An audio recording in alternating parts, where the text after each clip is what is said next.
Welcome everybody. We have a 2013 Volkswagen Tiguan. It's the second generation. It's got about 153,000 miles on it, so it's got a little bit of miles. There's a few little bits and bats what need sorting out, but I'm going to give it a good once over. I've plugged in the diagnostic machine and just say that the auxiliary cooling pump is short circuit to ground, so that's probably going to need to be replaced at some point. I'm going to basically give it a service, oil and filter. I'm not going to do the transmission yet because I don't have the filter, but I'm going to do the engine oil. I'm going to take the wheels off. I'm going to clean all the wheels from behind. I've got some wheel acid. Basically give it a good wash, and then we're going to buff it, and then we're probably going to wash it again after it's been buffed. Also clean the engine bay. We've got a new windscreen ordered for Monday, but for now we're just going to clean it up a little bit. There also is this peeling lacquer on the front, which is a bit of a pain, but we're going to get probably that front bumper painted at some point as well. So this is a 10-year-old car now, so it's going to have a few little, problems, but we're just going to go over the car. Also, cooling system needs to be flushed as well. Coolant's quite dirty. Doesn't look very red anyway. It's not, into the taste. It does have some antifreeze. Welcome back everybody. So we're going to do a two-stage polish on this car. The paintwork's in good condition anyway, but there's a few tiny little scratches here and there. There's a tiny one here you can just about see.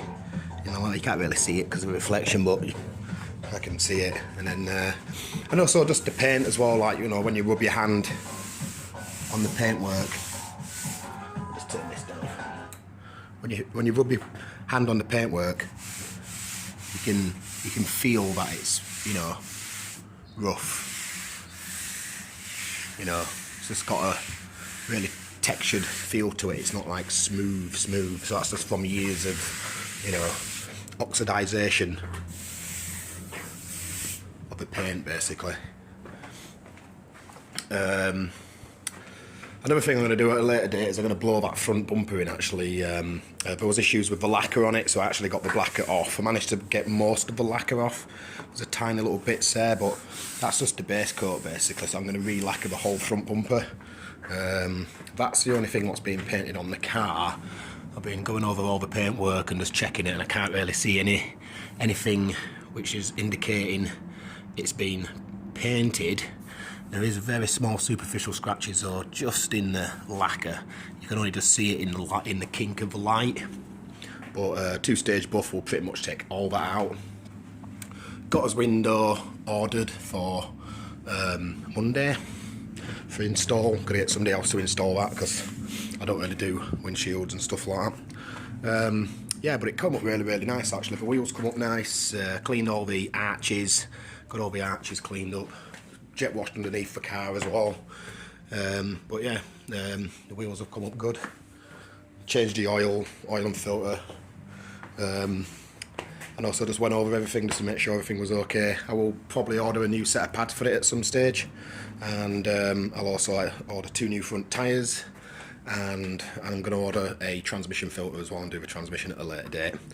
Today I'm going to do the final drives, so both of the differentials and the transfer case use standard 80-90 gear oil, so I've actually got a tub of that left over from a separate job, so I'm going to do that today.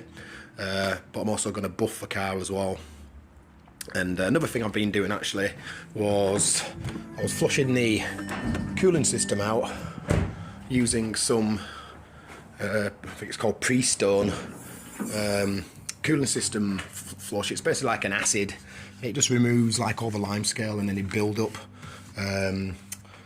inside the system basically. So I used it on my truck and it was did a good job.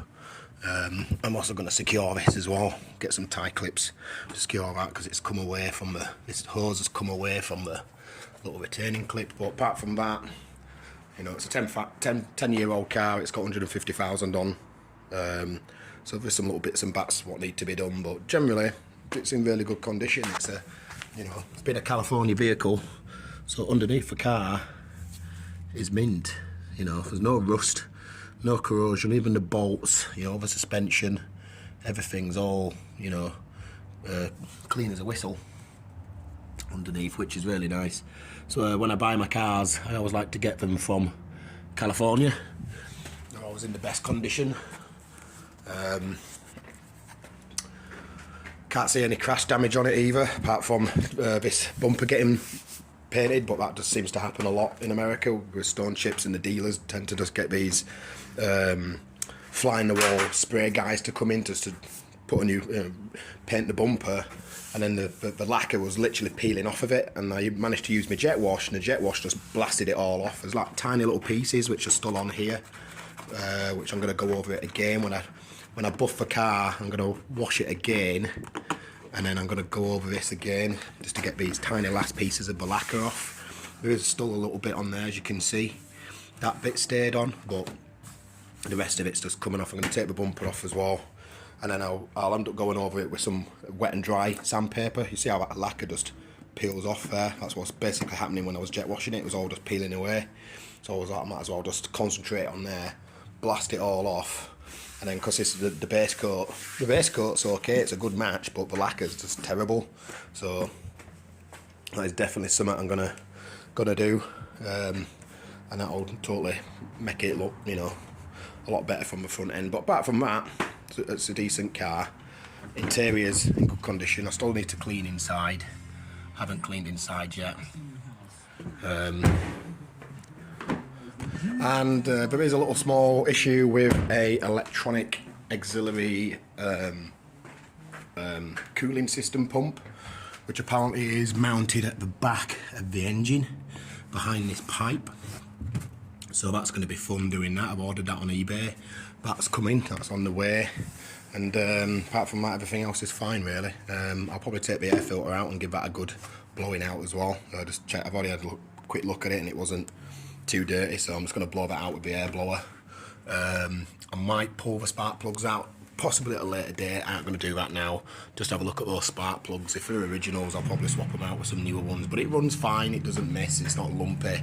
So I feel sometimes if there's no need, you know, if the vehicle's running fine, then sometimes it's best not to start interfering with stuff, because I don't like pulling these out and messing around. Like, you know, sometimes you start pulling these connectors out and they break, and then you have to get new ones, you know. So sometimes it's just best, you know, leave things, especially on some of these more modern cars, unless it starts giving you some sort of like indication that there's an issue, like a noise or poor running or something, then I'll start to investigate.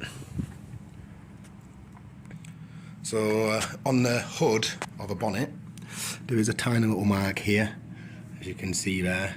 I'm going to do my absolute best to blend that in and try and do what I can to, you know, make that good. But that's the only little mark on it really. The rest of the car's mint, you know, for the year.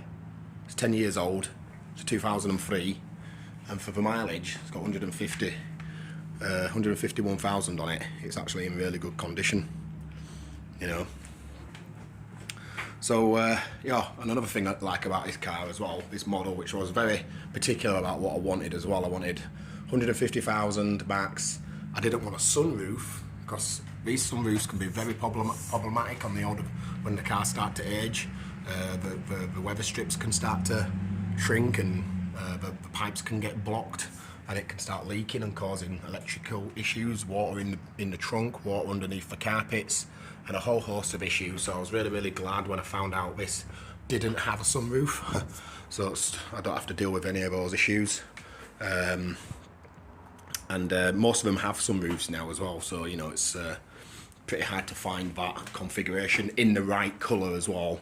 You know, you'd always see one with a sunroof, but it'd be, you know, it'd have a cream interior or something like that. So to find a grey car with a grey interior with no sunroof with 150,000 miles from California is pretty hard to find that you know, that combination. So, but anyway, without further ado, I want to move on to the buffing stage. This is a buffing compound. It's quite a coarse compound, so it only needs to go on lightly. I like to spray a little bit of water on it as well for lubrication. Once that's finished, I have this second phase. I'll probably just do the sides of the car with the coarser stuff, like the sides and the hood, and maybe just a little bit of the tailgate. The roof feels okay. Again, it's still got that feeling of just that sandpapery feeling to it. So when I'm finished with this, you won't hear my hand run across it, because literally it was so smooth, it'd be like glass. So that's the finish I'm, looking to get when I've finished, and that'll be the second stage. So I'm going to see how it turns out with the coarser compound, and then move from the coarser compound to the finer compound, the final polish, and then it should be fine then. And then I'll jet wash the car. Hello everyone. So there's lots of YouTube videos online about how to change the differential and the transfer case oil and the transmission oil on YouTube, but nobody really specifies what type of oils to use on each component of the vehicle. So I've done a lot of research, and I've had a few Touaregs as well and used these types of oils in the transfer cases and the transmissions. But here goes. So the transmission, you can pretty much use Valvoline Max Life. It's fully synthetic oil. It's basically this stuff. It's really good. Never had any problems running Touareg automatic transmissions off of this stuff. As for the differentials, it requires a EP 7590 Hypoid gear oil, GL5 or above. Well, GL5's pretty much for top spec anyway when it comes to gear oils. Full synthetic, so that's what needs to go in the differentials. So it's basically just standard gear oil but synthetic. And the transfer case uses this stuff. This is the closest match you can get to the Volkswagen part numbers which are out there, basically, which are quite expensive and also hard to come by. You can get this stuff at AutoZone. It's $13 basically. But I also noticed as well, when I was changing the transmission oils on this vehicle, I noticed that the differential, the oil which was in the differential, both had that smell of gear oil. It was like a gear oil smell, so it was definitely gear oil. But when I emptied the transfer case, the smell was more on the ATF side. It had a green tinge to it because obviously it was probably the manufacturer's oil which was in there. This has a red colour, but it's still the closest match you can get, and it's also approved by it's on the system at AutoZone and at O'Reilly's as well as the preferred oil. Unfortunately, we didn't have this in stock at O'Reilly's, but we had it at AutoZone. But just to let you guys know, it does say recommended for most Ford, GMs and Fiat Chrysler Association, that's basically Dodge, Jeep models, and it does mention on the back, it says Valvoline Motor Vehicle Transfer Case Fluid. Valvoline Motor Vehicle Transfer Case Fluid meets the performance needs and for chain-driven transfer cases found in the majority of full-size and compact trucks and SUVs, including GM and Ford vehicles requiring Auto Trek 2, Ford XL12, and transfer cases requiring Dex, Merc, or ATF4 fluids. Formulated to use provide low temperature protection, reduce gear wear and protect against rust and corrosion, deliver high protection against deposits, help provide better production during extreme operating conditions. So this stuff is pretty much what you want to put in your transfer case on one of these. I think it was not mentioned on most of the videos I was looking at. I'm not gonna go into how you change the oil. It's pretty easy, pretty self-explanatory. There's a filling hole and a drain hole. You drain it out, you fill it up until it comes out, and that's about it. So I'm not gonna go into that because there's a million videos out there explaining how to do it, but they don't explain what oils to use, and that's why I'm making this video, So other people can think, that's the type of oil I need to put in the transfer case, this is the type of oil what I need to put in the final drives, and this is the type of oil what needs to go in the transmission itself. I won't put this in the transmission obviously, but the Valvoline Max Life stuff in the red bottle, 100%. So yeah, just thought I'd let you guys know, and hope to see you soon. Bye.